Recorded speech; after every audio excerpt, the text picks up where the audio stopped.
Hello everyone, today I'm having a look at TacTiki. This is the brand new two-player only game from Drawlab Entertainment. Think Stratego with sort of totem poles streamlined and condensed into a 30-minute game, and that's pretty much what you're getting. The two players are going to have rows of these doubled up totem tikis or tacks, and you are going to be moving them across the board separately.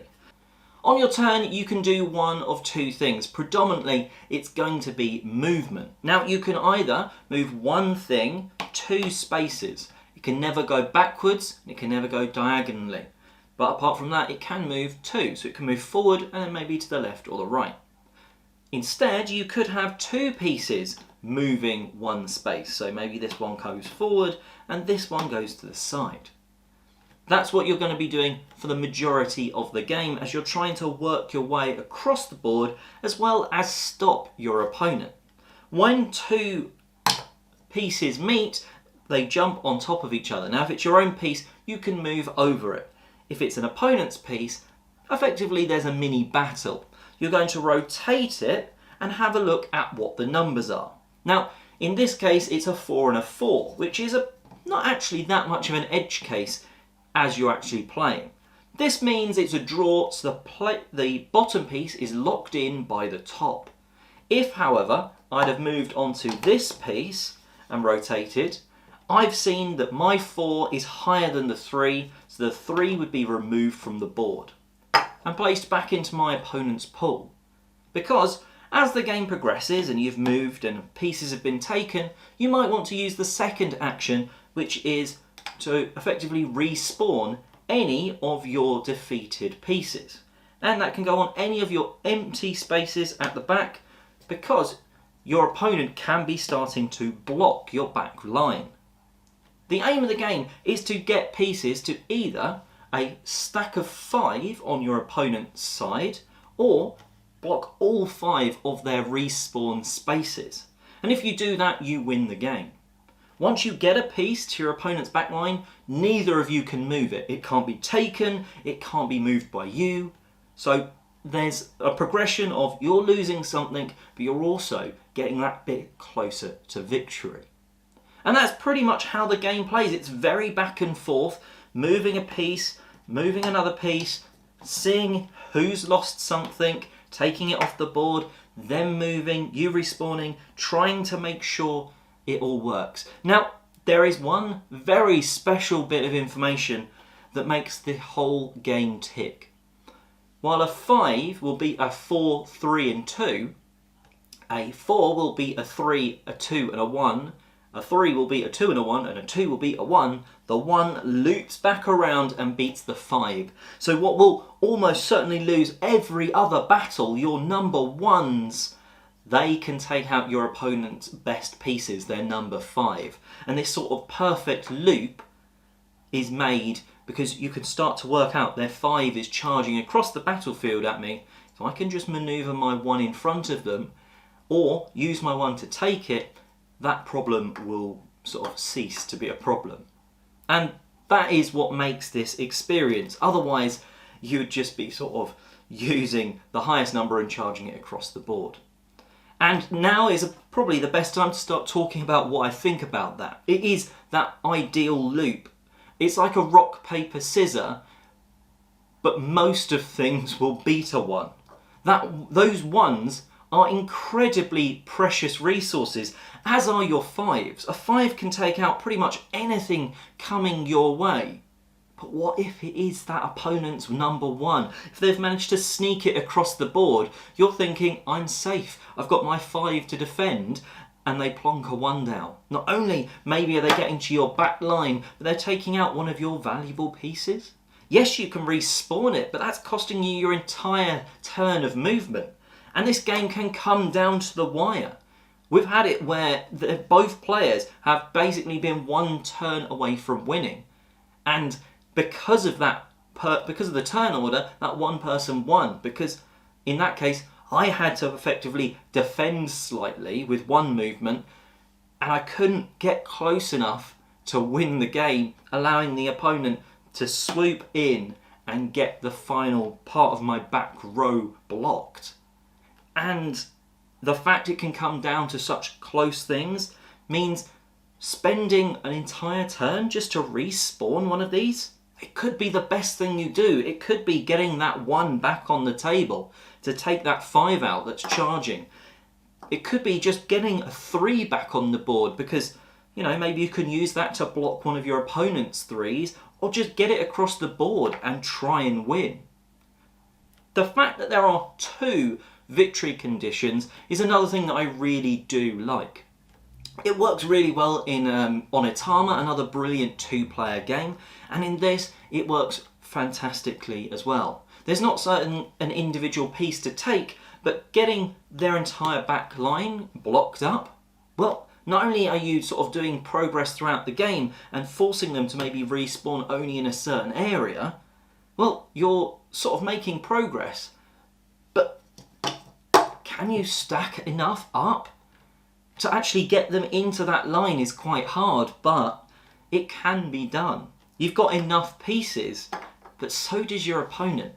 And it really creates a back and forth of, well, I've blocked a couple of their spaces, maybe now I can go for that middle tower, or maybe I'm just best trying to finish off their spawning locations.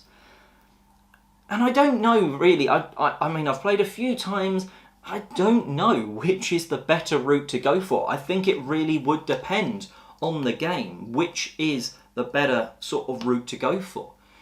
And there's other things, like when you set up initially, you can put your pieces on your back line in any configuration. Do you put your 2 5s on top of each other? Do you spread them out? Do you do the same with the 1s, the 2s, the 3s, the 4s? I have no idea. And it's that sort of, oh, I wonder if I try this, that keeps things interesting. And what's not going to get boring is the fact that you can do the exact same thing multiple games in a row, but if your opponent changes what they do, or your opponent thinks that's what you've done, that can create a very cool atmosphere of, like, I'm pretty sure they put their 5s together last time.